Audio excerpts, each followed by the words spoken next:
In this video, we will be tasting and talking about batch 126 of the EcoCha Tea Club, an early spring Alishan Jin Xuan Oolong from Taiwan.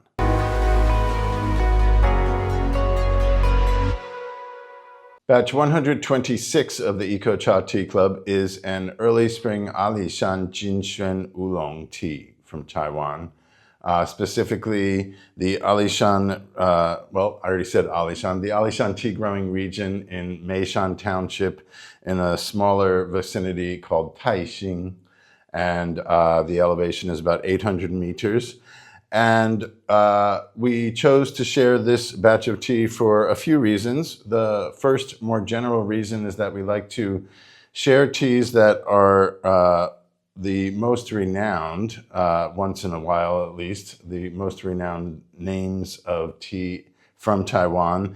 Alishan is obviously a known regional name, and Jin Xuan is the name of a tea cultivar, a tea tree cultivar.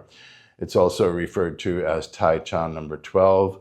And on the international market, it is probably most widely known as widely known as milky oolong. In Chinese, they also describe it as having a nai xiang, or milky or buttery aroma or aromatic note to it. But Jin Xuan is a plant, a type of tea tree, and it has become very popular in the making of many types of tea. Tea growers like it because it is hardy and can withstand a wider spectrum of weather conditions, growing conditions, heat, cold, dry, wet, etc. It has a good immune system, and it's prolific. It has a lot of yields a lot of leaf volume per tree. The characteristics of Jin Xuan, particularly when made in this style, which is a lightly oxidized, unroasted oolong tea, or in the fashion of high mountain tea in Taiwan. It has a pronounced aromatic profile, and it's not, Jin Xuan not only offers the milky fragrance and flavor notes, but it can also offer very distinct floral qualities and sometimes subtle fruity qualities. This batch of tea, it impressed us, getting on a more personal level of why we chose it. We visited our source of lower elevation teas, where we get our Jin Xuan Oolong and Cui Yu Oolong tea, as well as our roasted Cui Yu Oolong teas from, in Songboling, Nantou County. He is a tea merchant and master roaster of teas. He's a really successful player in Taiwan's tea competitions, and has really developed a solid name for himself here in the local industry and market. People trust whatever tea he offers is tea that he wants to represent, and the most basic factor in that is that it is a good value for the money. We've been working with him for over a decade and have learned a lot from Mr. Xie. And we were visiting him in early April and talking about the growing season so far and how it hadn't rained through March and how that doesn't look good for the spring growing season and the spring crop in general. But in acknowledging that, he kind of interrupted himself and said, "But I just got this tea yesterday, which I am extremely satisfied with." And if I remember correctly, he didn't tell me what it was. He just brewed it, and I tasted it, and particularly smelling the aroma wafting from the cup after I drank it, it really impressed me. It had a beautiful, balanced, soft, floral, and slightly pastry character, but definitely a really soothing floral quality to the aromatic profile. And then we continued to drink it, and I was continued to be impressed by the overall substance and well-rounded quality of the tea. So I asked him if he had enough for me to share with the tea club, and he said sure. So that's how we got this batch of tea. It was harvested on March 27th at 800 meters, so that's a relatively early harvest. Probably, I didn't ask, but I'm guessing that the farmer has irrigation, unlike most farmers in that area, which allowed these tea leaves to grow evenly and pretty fully. We'll have a quick look at the dry leaf material. They're definitely, sizable nuggets of tea, so it wasn't stunted noticeably in its growth, and a uniform color, not any noticeably real yellow, one or two slightly yellow leaves, which shows some maturity on the leaves, that the leaves were on the tree for a considerable amount of time. The brewed leaves are the same, a nice uniform color. They look like they grew substantially. There's stem material that is developed, but not too thick, and still supple. So it shows that the leaves were picked within the growing period that is ideal. When they're on the tree, what growers and producers look for is to harvest their leaves before they fully open flat. Something happens in the growth, the original growth, when they're growing, they're kind of V-shaped with the stem in the middle.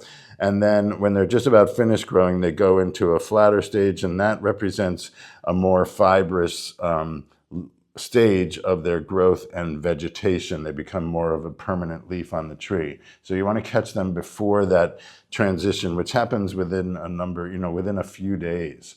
It can go from well within the proper picking time to over. So these leaves look like they were picked well within, and given the fact that it was March 27th, yeah, nice substantial. You want substantial, not too young, basically not too immature. So when the stems have substance to them, but they're still supple and not woody, like hard and brittle rather than flexible, the flexibility and the suppleness is what is sought after.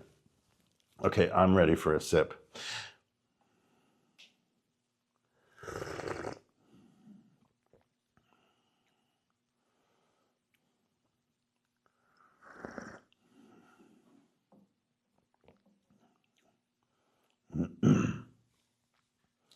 Just very pleasant, delicate, subtle. Oh, just calm me right down. Thank you. A very nice high mountain tea style oolong, even though this is Jin Xuan. It doesn't act, it's sufficiently oxidized as well. So if we really want to get that naixiang, or that milky quality, the lighter the oxidation, the more pronounced that milky quality generally is. But that doesn't mean it was processed in the most, with the most finesse or in the most sophisticated way. A little more oxidation will balance things out, integrate the flavor and aromatic profile more, and make it more well-rounded, which I feel this batch of tea has.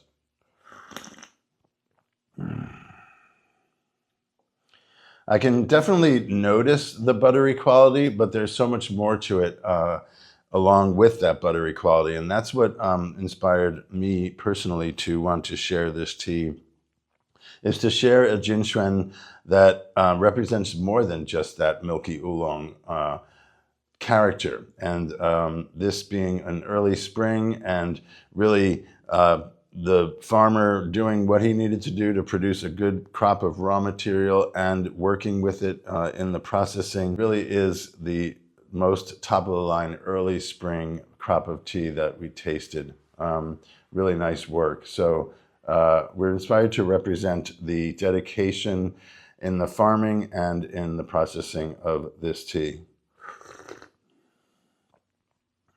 Soft mouthfeel, some fresh vegetal qualities to it, but the aromatic,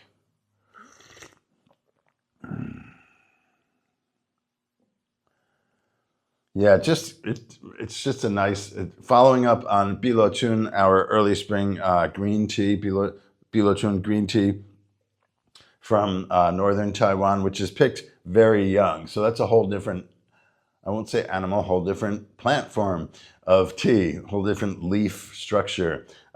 It's very young leaves and has a very distinct character, as we talked about with that batch. This is a central southern tea at mid, going to upper elevation in the Alishan region. And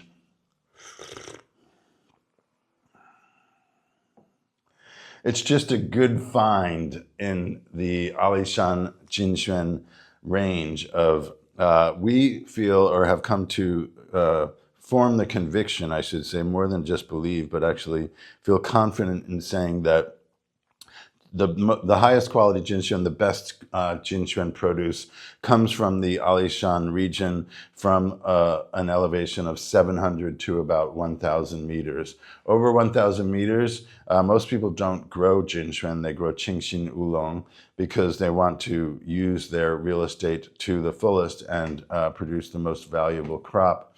But Jinshuan doesn't need elevation. It appears to do just perfectly well at 700 to 1,000, and depending on the microclimate, which side of the mountain it's on and what direction it's facing, how much sunlight, how much fog, all of those are factors in determining the terroir, or the microclimate and the soil conditions, etc.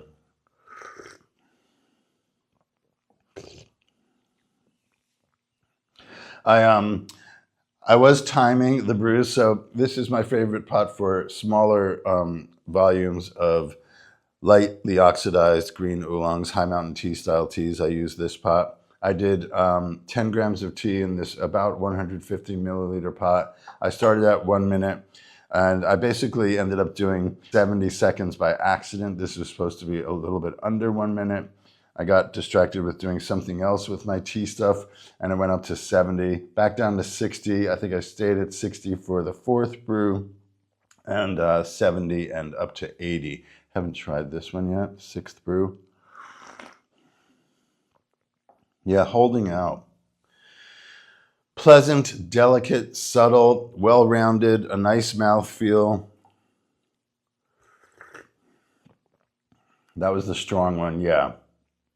It went a little too far for the second brew. So after the first brew and the leaves are reconstituted, I like to drop it down 10 seconds below the timing of the first brew. And this got a little out of the way, but that was testimony, that is testimony to the benefit of timing. You know, if you're socializing and brewing a pot of tea, you can be more relaxed. You don't have to time your brews of tea. It's okay. It's okay if you don't get the exact second that produces the ideal pot of tea. But if you're trying to produce the ideal pot of tea, it is worth using a clock and watching it, because 10 or 15 seconds can make a difference, especially in the first few brews. After you get up to the fourth, fifth, sixth, seventh, eighth, ninth, and keep going, you can go a minute and over, and it doesn't make that much difference. I like the third one.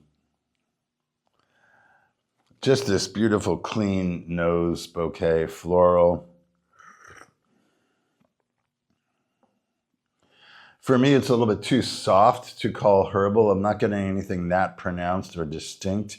It's very well-rounded in its flavor and aromatic profile. Okay, combo brew, still warm.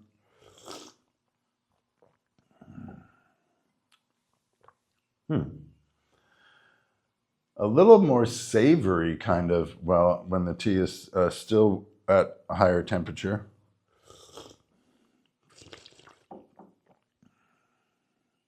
Now that I just said I'm not noticing any herbal qualities, I will call this a slightly soft herbal, savory, something, I don't know. Okay, I'm going to say it's sage. It doesn't really taste like sage. It's much more subtle than sage, but if you had a tiny bit of sage in a muffin or a bread, maybe.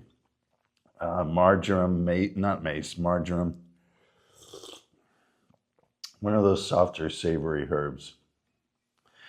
Okay, so there we have it. For what will this be? It will be May 2026 that we share this edition 126.